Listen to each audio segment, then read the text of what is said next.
Thank you for joining in. This is TVC News. Now, it is expected that about 13 million more child marriages could take place by the year 2030. This is according to the United Nations, which believes that families are more likely to marry off their daughters to alleviate the perceived burden of caring for them, especially in the aftermath of the coronavirus. We explore the effects of this condition on the young women who have it and how it has changed their lives. TVC News' Kemi Balogun reports on this. The United Nations has observed the International Day to End Obstetric Fistula since the year 2013. The day is meant to raise awareness on this issue and mobilize support around the globe. Obstetric fistula is one of the most serious and tragic injuries that can occur during childbirth. Obstetric fistula, equally known as VVF, is an abnormal fistulous tract extended between the bladder and the vagina that allows for the continuous involuntary discharge of urine into the vaginal vault. The exact magnitude of obstetric fistula worldwide is unknown. The World Health Organization estimates that more than 20 million women are living with this condition, with 50,000 to 100,000 new cases every year. In West Africa, it is also estimated that 3 to 4 per 1,000 deliveries results in the condition. In Nigeria alone, about 800,000 to 1 million women are said to be awaiting a repair surgery, and in most third world countries, most women acquire it while performing their legitimate obstetric function. This condition remains a major cause of severe morbidity and potential mortality, which can result in marital disruption, rejection, and eventual destitution. It's an abnormal communication between the urinary bladder of the woman and her genital tract or intestinal part.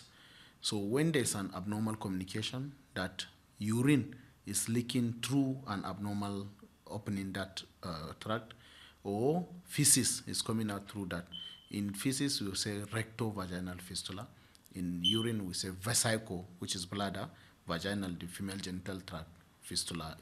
Reports have it that many girls aged between 11 and 15 become mothers either after an early marriage or through an accidental pregnancy in Nigeria. Their small pelvic sizes causes most of these young girls to experience obstructed labor, and with the wide use of unskilled birth attendants, many get complications, leading to the condition known as vesico-vaginal fistula, widely known as VVF. Obstetric fistula has also been attributed to poverty, illiteracy, ignorance, and poor obstetric services. The average number of days that predisposes a woman to having vesico-vaginal fistula is 2 to 4 days.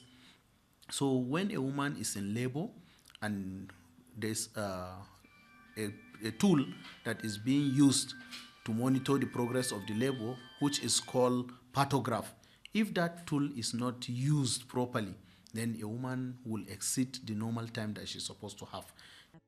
But the situation in the developed world is a lot different due to advances in obstetric care, which have made the various challenges of obstructed labor almost non-existent. Nigeria currently has more than a dozen fistula centers across the country working to repair and care for the thousands of women who are affected. VVF is common amongst the developing countries. So if she's not well developed, she has not attained maturity, and she's married out, then she's likely going to conceive at that tender age, and she has that predisposition to having fistula. The fight to end obstetric fistula could be threatened by the current COVID-19 pandemic. Fistula is preventable by delaying the age of first pregnancy, the cessation of harmful traditional practices, and the timely access to obstetric care. Unfortunately, the current pandemic affects all these preventive measures in developing countries which obstetric fistula still exists. The nature of obstetric fistula causes women with the condition to become outcasts in their society, thereby leaving hundreds of thousands of them homeless and without care from their loved ones. Kemi Balogun, TVC News, Abuja.